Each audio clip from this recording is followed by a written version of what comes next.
Hello kids, welcome to my channel K2M English, Kinder Kids Mom. A,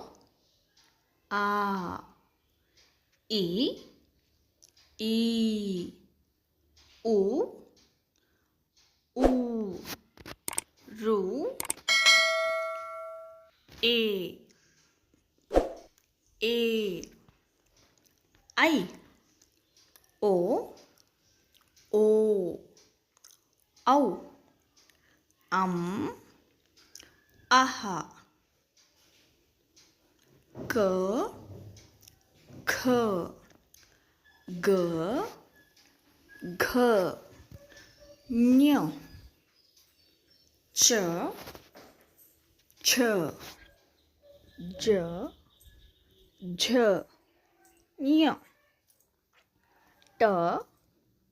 T, D, N, T, D, N,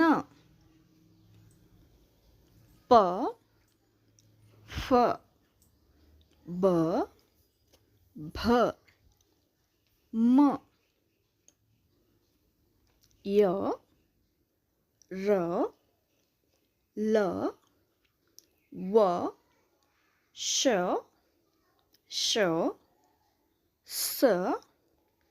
H, L. Thank you. ನಿಮಗೆ ಈ video ಇಷ್ಟವಾದಲ್ಲಿ please ನಮ್ಮ ಚಾನಲನ್ನು subscribe ಮಾಡಿ, ಹಾಗೆ ಪಕ್ಕದಲ್ಲಿರುವ bell ಐಕಾನನ್ನು press ಮಾಡಿ. ಇದೇ ರೀತಿಯ ಹೆಚ್ಚಿನ ವಿಡಿಯೋಗಳಿಗಾಗಿ ನಮ್ಮ ವಿಡಿಯೋವನ್ನು ಲೈಕ್ ಮಾಡಿ. Thanks for watching.